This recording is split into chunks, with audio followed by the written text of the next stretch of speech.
नमस्कार। स्वधर्म टिभीमा हजुरहरूलाई हार्दिक स्वागत छ। आज हामी अक्षय तृतीयाको महिमा श्रवण गर्नेछौँ। वैशाख शुक्ल तृतीया तिथि अक्षय तृतीयाको रूपमा प्रसिद्ध छ। त्रेतायुगको आरम्भ भएको, शिव पार्वतीको विवाह सम्पन्न भएको तथा परशुराम जयन्तीका रूपमा समेत चिनिने यो दिन दान पुण्यका लागि वर्षभरिका पवित्र दिनहरू मध्येमा उत्तम दिनमा आउँदछ। वसन्त ऋतुको बीचमा पर्ने यो पर्व लोकमा सातु शर्बत र छाता जुत्ता दान गर्ने दिनको रूपमा समेत प्रसिद्ध छ। यस पावन तिथिका अवसरमा गरिने पुण्य कृत्यबारे यहाँ हामी संक्षेपमा चर्चा गर्नेछौँ। प्रत्येक ऋतु आआफ्ना किसिमका विशेषताले युक्त भएका पाइन्छन्। त्यस्ता विशेषताहरूमा कतिपय प्राणीहरूका निमित्त कठिन वा अरुचिकर लाग्ने हुन्छन् भने कति चाहिँ अनुकूल र रुचिकर। खुला रूपले हातगोडा देखाउन गाह्रो पर्ने ठिहिऱ्याउँदो जाडो र खलखल पसिना निकाल्ने उखरमाउलो गर्मी दुवै नै प्राणी समुदायका लागि त्यति रुचिकर नलाग्ने कुरा सबैले अनुभव गरेकै कुरा हो। यद्यपि यस किसिमका प्राकृतिक परिवर्तनले व्यक्ति विशेषको रुचिसित केही मतलब राख्दैन, किनभने यो त विधिको विधान अनुसार नित्य प्रति चलिराख्ने कुरा हो। त्यसै भएर कवि शिरोमणि लेखनाथ पौड्यालले पनि प्रकृतिको नियमलाई नबुझिकन आफ्नै धारणा र चाहना मात्र व्यक्त गर्नेहरूतिर सङ्केत गर्दै भनेका छन्। चर्को ग्रीष्म ऋतुमा त्यो खलखली पसिना काट्ने घाम राम्रो, वर्षामा मेघमाला मलिन भल हिलो भेल आहाल राम्रो। जो बेला जो व्यवस्था प्रकृति नियमले प्राप्त भयो त्यही छ राम्रो। जो त्यो मान्दैन राम्रो समझ अबुझ हो त्यो त्यसैको नराम्रो। ऋतुहरूमा शरद र वसन्त त्यस्ता ऋतु छन् जो बहुसङ्ख्यकका लागि अनुकूल र रुचिकर रूपमा प्रतीत हुन्छन्। प्रस्तुत समय ऋतुराज वसन्तको त्यस्तै रुचिकर बेलाभित्र पर्दछ। ऋतुगत रुचिकरता केवल प्राकृतिक परिवर्तन वा सौन्दर्यसित मात्र नभएर प्राणीहरूको जीवन साधन रूप अन्न आदिको उत्पादनसित पनि सम्बद्ध रहेको हुन्छ। मधुमास या वसन्त ऋतु त्यस्तै किसिमको अन्नोत्पादनसित पनि सम्बन्ध भएको ऋतु हो। यस ऋतुमा औषधि अन्तर्गतका गहुँ, जौ, चना, मटर आदि हिउँदे बालीले परिपाकको रूप लिन थाल्छन्।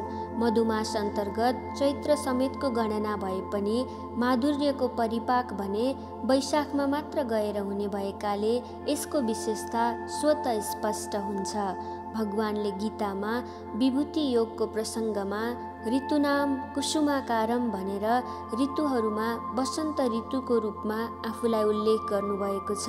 मास देवता मधुसूदन भएको वैशाख महिना एकातिर स्वतः आफ्नै गुणले मण्डित छ भने अर्कातिर यस महिनामा कतिपय त्यस्ता पर्व विशेष पर्दछन् जसले यस महिनाको गरिमा थप उच्च बनाएका छन्। अक्षय तृतीया वैशाख महिनामै पर्ने पावन पर्व हो। यसको नामबाटै यो तिथि कति पुण्यकर छ स्वतः अनुमान गर्न सकिन्छ। संस्कृतमा अक्षय भनेको नाश नहुने हो। अतः यस दिन पनि जे जति शुभ कर्म दान पुण्य गरिन्छ त्यो कहिल्यै नाश हुँदैन भनेर प्रशंसा गरिएको छ। यस किसिमको नामकरण सम्बन्धमा धर्मशास्त्रको एउटा वचन प्रसिद्ध छ। यत्किञ्चिदीयते दानं स्वल्पं या यदि वा बहु तत्सर्वमक्षयं यस्मात्तेने यमक्षया स्मृता। अर्थात् यस दिन श्रद्धापूर्वक गरिएको थोरै होस् या धेरै जस्तोसुकै दानले पनि व्यक्तिलाई अक्षय फल दिने भएकाले यसलाई अक्षया भनिन्छ। यसको अर्को नाम युगादि भन्ने पनि छ, किनभने कालगणनाको क्रमानुसार त्रेतायुगको आरम्भ यसै दिनदेखि भएको मानिन्छ। कुनै पनि पर्वसित कतिपय कृत्य विशेषको सम्बन्ध हुन्छ अथवा भनौँ कुनै पर्व विशेषमा गरिने कतिपय कृत्य विशेष प्रसिद्ध हुन्छन्। अक्षय तृतीयामा गरिने कृत्यलाई स्थूल रूपमा दुई भाग लगाउन सकिन्छ। दृष्ट र अदृष्ट। अदृष्ट रूपमा यसको सम्बन्ध पितृतृप्ति र भगवत प्रीति रहेको छ भने दृष्ट रूपमा यसको सम्बन्ध प्राणी प्रेम र शारीरिक स्वास्थ्यसित रहेको छ। दिनु वा लिनु जस्ता कुराले काल बेलासित प्रत्यक्ष सम्बन्ध राख्दछ। उत्तरायणको मध्य भागमा पर्ने वैशाख महिना सूर्य किरणले रस शोषण गर्ने बेला पर्दछ। त्यसैले नदी, तलाउ, झरना जस्ता जलस्रोत मात्र नभएर व्यक्तिकै अन्तस्थल पनि यतिखेर रसका लागि अर्थी या अभिलाषी ठहर्दछ। याचना या माग जेको छ, दान या वितरण त्यस्तैको हुनु उपयुक्त ठहर्दछ। अतएव अक्षय तृतीयाको यस पुनित पर्वमा गरिने दानले ऋतुको गुण या स्वभावसित प्रत्यक्ष सम्बन्ध राख्दछ। पोल्ने सूर्यको किरणबाट त्राण दिलाउने आतपत्र अर्थात् छाता, जल्दो जमिनबाट सुरक्षा दिलाउने जुत्ता र हृदय रसाउने शरबत जस्ता रसदार वस्तुको दान यस पर्वसित सम्बन्ध राख्ने विशेष दान हुन्। अक्षताद्वारा भगवान वासुदेवको पूजन, अग्निमा हवन, नवान्न रूपमा जौको पिठोद्वारा तयार पारिएको सातु र चिनी, सुकमेल जस्ता वस्तु मिसाएर बनाएको शरबत औकात अनुसारको पात्रमा भरेर निम्न मन्त्रले आजको दिन दान गरिन्छ। यश धर्म घटो दत्तो ब्रह्म विष्णु शिवात्मकः अस्य प्रदानात् तृप्त्यन्तु पितरोऽपि पितामह गन्धोदकतिलै मिश्रं सान्नं कुम्भं फलान्वितं पितृभ्यः सम्प्रदायस्मि हक्षयमुपतिष्ठतु। आर्य परम्परामा दानको महत्ता ऋग्वेददेखि नै समान रूपले गाइएको पाइन्छ। ऋग्वेदको दान सूक्तमा उल्लेख भए अनुसार अर्जित अन्न जो आफ्नो लागि मात्र प्रयोग गर्छ त्यसले सत्यमार्ग अन्धकार तुल्याएको ठहर्छ। समाजका हितैषी, सज्जन, साधु, सहृदयी मित्रलाई कति पनि भाग नलाई जो आफै मात्र खान्छ त्यस्ताले अन्न खाएको नभई पाप खाएको ठहर्छ। मोघमन्नं विन्दते हेय प्रचित्तः सत्यं प्रभिं वदयित्स तस्य नार्यमणं पुष्यति नो सखायां केवलागो भवति केवलादि। त्यसै गरी गीतामा भनिएको छ, यज्ञशिष्टाशिनः सन्तो मुच्यन्ते सर्वकिल्बिषैः भुज्यते त्योतोघं पापाय पचन्त्यात्मकारणात्। भोजन गर्दा अन्नको दोष नलागोस् भनेर अन्नलाई ब्रह्मा, रसलाई विष्णु र भोक्ता चाहिँ महेश्वर हुन् भन्ने सम्झेर देवतालाई अर्पण गरेर मात्र खानुपर्ने विधान छ। अन्न ब्रह्मा, रसो विष्णु, भोक्तार देवो महेश्वर एवं ध्यात्वा तुयो भुङ्क्ते स्वन्न दोषै निर्लिप्यते। जीवन धारणमा प्रमुख स्थान राख्ने भएकाले अन्नलाई प्राण शब्दले पनि शास्त्रमा व्यवहार गरिएको पाइन्छ। त्यसैले जो अन्नदान गर्छ उसले प्राणदान गरेको ठहर्दछ। सबै किसिमको दानमा प्राणदान हो सर्वश्रेष्ठ दान। यो कुरालाई तलका वचनहरूले समर्थन गरेका छन्। अन्य श्रितानि भूतानि अन्नं प्राणमिति श्रुतिः तस्मादन्नं प्रदातव्यमन्नहं हि परं हविः अन्न प्राणमन्नं पानमाहु अन्नं हवै प्राणः। अन्नका अतिरिक्त जीवनमा जलको पनि त्यस्तै महत्त्वपूर्ण स्थान छ। जलका विभिन्न नाममध्ये एउटा नाम जीवन भन्ने पनि छ। त्यसैले जलदानलाई जीवनदानसित तुलना गर्नु उपयुक्त ठहर्दछ। सत्तु जस्ता नवान्न र तीर्ख शान्त पार्ने जलका साथै शारीरिक सुरक्षाका लागि आवश्यक पर्ने छाता, जुत्ता जस्ता उपकरणको दान वा सहयोगलाई यस पर्वले आत्मसात गरेको छ। अक्षय तृतीयाको प्रासङ्गिक सन्दर्भमा दान सम्बन्धी केही स्पष्टीकरण प्रस्तुत गर्नु अन्यथा हुने छैन। जुन दानमा प्रत्युपकारको भावना, यशको चाहना, प्रशंसाको लिप्सा तथा दुष्कर्मबाट हुन गएको भीति अर्थात् डर मिश्रित छ भने त्यस्तो दानलाई विशुद्ध दान भन्न सकिँदैन।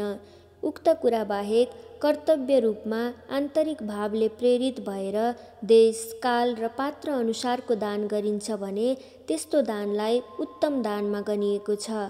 त्यस्तो दानको महत्त्व दर्शाउँदै भगवानले गीतामा भन्नुभएको छ, यज्ञोदानं तपस्यैव पावनानि मनीषिणाम् अर्थात् यज्ञ, दान र तपले मनुष्यहरूलाई पवित्र बनाउँछन्। यिनमा यज्ञको 3वटा अर्थ छन्: देव पूजा, देव सङ्गतिकरण र देव विशेषलाई मानेर गरिने दान। देश, काल, पात्र मिलाई गरिने कुनै वस्तुको अर्पणलाई दान भनिन्छ। तप भन्नाले कायिक, वाचिक, मानसिक कुनै पनि प्रकारको क्लेश अथवा परिश्रमलाई बुझिन्छ।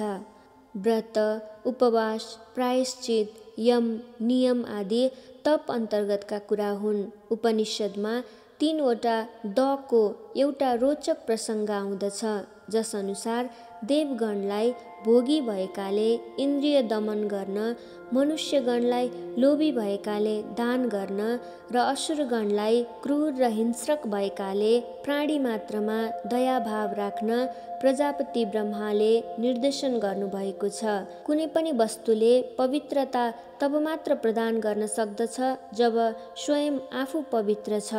मैलो लुगा तब मात्र सुकिलो हुन्छ जब त्यो स्वच्छ पानीमा धोइएको हुन्छ। यदि पानी नै मैलो छ भने त्यस्तो पानीले धोइएको लुगा कसरी सुकिलो होला? अतएव धोइने वस्तुको स्वच्छताका लागि धुने साधनको स्वच्छता र विशुद्धतामा ध्यान राख्नुपर्ने हुन्छ। जो मानिस सदा लुला लङ्गडा, आँखा नदेख्ने, बुढाबुढी, असहाय तथा दिन दरिद्रहरूलाई खुवाउँछन्, ती स्वर्गमा सधैँ सुख पाउँछन्। जो कुवा, तलाउ आदिको निर्माण गर्दछन्, ती अक्षय पुण्य कमाउँछन्, किनभने प्राणीको जीवन जलमा केन्द्रित छ। सबै दानमा अन्नदान सर्वश्रेष्ठ दान हो। अन्न मनुष्यको जीवन साधन भएकाले यसकै सहायताले सबै उत्पन्न हुन्छन्। प्राणी अन्नमा निर्भर रहन्छन्। अतीत कालमा नित्य प्रति अन्नदानको रूपमा भूत बलि दिइन्थ्यो। नियतिवश अधो योनिमा पुगेकाहरूको तृप्तिका लागि पनि भुइँमा अन्नदान गरिन्थ्यो। यसरी अन्नदान गर्ने प्रक्रियाको पछाडि हेर्दा सार्वभौम दया, दाक्षिण्य आदि सुन्दर मनोरम भावनाको अभिव्यक्ति त्यहाँ पाइन्छ। दान कस्तालाई गर्नु भन्दा महाभारतको अनुशासन पर्वमा यस्तो वाचन पाइन्छ: अक्रोधना धर्मपराः सत्यनिष्ठा दमे रताः तादृशा साधवो विप्रास्तेभ्यो दत्तम महाफलम। अर्थात् नरिसाउने, धर्मपरायण, सत्यनिष्ठ, मन, बुद्धि, इन्द्रियलाई बसमा राखेको साधु विप्रजनलाई दान गर्दा महाफल मिल्छ। महर्षि याज्ञवल्क्यले याज्ञवल्क्य स्मृतिको आचाराध्यायको दान प्रकरणमा पात्र अपात्र हेरेर मात्र दान गर्नुपर्ने कुरा बताउँदै के कस्तोलाई दान लायक पात्र मान्ने भन्ने बारेमा भनेका छन्। नविद्या केवलया तपसा वापि पात्रता यत्र वृत्तमिमे चोभे तद्वि पात्रम प्रकृतितम। अर्थात् दानका लागि लायक पात्र त्यही हो जसमा विद्या, तप र त्यो अनुसारको पवित्र आचरण यी तीनवटै कुरा छन्। केवल विद्या पढेको र ठुलो तप गरेको भरमा मात्र पात्रता सिद्ध हुँदैन। यसरी याज्ञवल्क्यले दान दिनको लागि विद्या र तपस्याका अतिरिक्त पवित्र आचरणमा रहेको हुनुपर्ने कुरालाई प्रमुखता दिएका छन्। त्यसै भएर अक्षय तृतीयाका दिन सातु शरबत दान गर्दा पनि त्यस्तै सत्पात्र हेरेर दान गर्न सके बढी पुण्यकर हुन्छ। यस्तो हो तापनि दया परवश भएर दिन दुखी, अन्धा, अपाङ्ग, दरिद्र आदिको भरण पोषणका लागि अन्न, जल, वस्त्र, द्रव्य आदि केही दिइन्छ भने यो पनि निश्चय नै फलप्रद हुन्छ।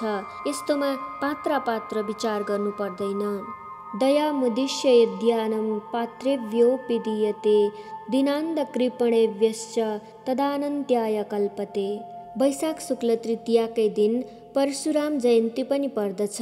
10 अवतार मध्येका अन्यतम परशुरामको जन्म जन्मदग्नि ऋषिको पुत्रको रूपमा रेणुकाको गर्भबाट सूर्यास्त पछिको त्रिमुहूर्त प्रवेशकालमा भएको थियो। 3 राम मध्येका परशुरामलाई 6औं अवतारको रूपमा गनिएको छ। पितृ आज्ञा पालन गर्ने रूपमा दाशरथी राम वन गएका थिए भने त्यस अघिको परशुरामले पनि पितृ आज्ञा पालन गर्ने क्रममा मातृवध गरेका थिए। पछि प्रसन्न बनेका पिताले वर दिन खोज्दा आमा र दाजुहरू समेत बाँच्ने र मातृहत्याको दोष नलाग्ने वर मागे। खास गरेर यो अवतार निरङ्कुश बनी उद्दण्ड हुँदै गएको क्षत्रिय जातिको भयबाट लोकलाई संरक्षण दिलाउन भएको थियो। निरङ्कुशता र उद्दण्डताले छुट पाएमा समाज स्वस्थ र निर्भय रहन सक्दैन। त्यसो हुँदा उद्दण्डता शमन पार्न 21 पल्टसम्म पृथ्वी भ्रमण गरी क्षत्रिय मर्दन गरेर उनले कुरुक्षेत्र समीप स्यमन्त पञ्चकमा 5 तलाउ बनाए। आसामको पूर्वोत्तर भागमा परशुराम कुण्ड नामको तलाउ अद्यापि छ, जहाँ स्नान गर्ने र मेला गर्ने रूपमा यात्रीहरूको आवागमन प्रशस्त हुन्छ। शस्त्रास्त्र विद्यामा परशुराम पारङ्गत थिए। महाबली भीष्मले उनलाई सङ्ग्राममा खुसी तुल्याएका थिए भने विराग्रणी कर्णले जात ढाँटी उनीसित अस्त्र विद्या सिकेका थिए। राम, लक्ष्मण आदि 4 भाइको जनकपुरमा विवाह सम्पन्न भई अयोध्या फर्कन लाग्दा रौद्र रूप परशुरामसित मुठभेड भयो। बिना युद्ध दाशरथी रामबाट सत्व खिचिएपछि परशुराम सामान्य ऋषि मात्र बाँकी रहे। अष्ट चिरञ्जीवी मध्येका एक परशुराम अहिले पनि महेन्द्र पर्वतमा सिद्धहरूले सेवा गरिएर रहेका छन् भन्ने कुरा पुराणहरूमा उल्लेख भएको छ। परोपकार र दान सदाकाल सर्वत्र पूज्य र फलदायी हुन्छ नै, त्यसमाथि अक्षय तृतीयाका दिन गरेको गाई, भूमि, रत्न, द्रव्य, अन्न लगायतका वस्तुको दान कहिल्यै ननासिने अक्षय प्रकृतिको हुन्छ भनेर धार्मिक ग्रन्थहरूमा प्रशंसा गरिएको छ। वैशाख शुक्ल पक्षस्य तृतीयायां च धीमता गोभूरत्न हिरण्यादि तत्र दत्वाक्षयो भवेत्। धन्यवाद। भर्खरै प्रस्तुत गरिएको अक्षय तृतीयाको महिमा श्रद्धेय गुरु चेतोनाथ शर्मा आचार्यजीको हाम्रा धार्मिक चाडपर्व नामक पुस्तकबाट साभार गरिएको हो।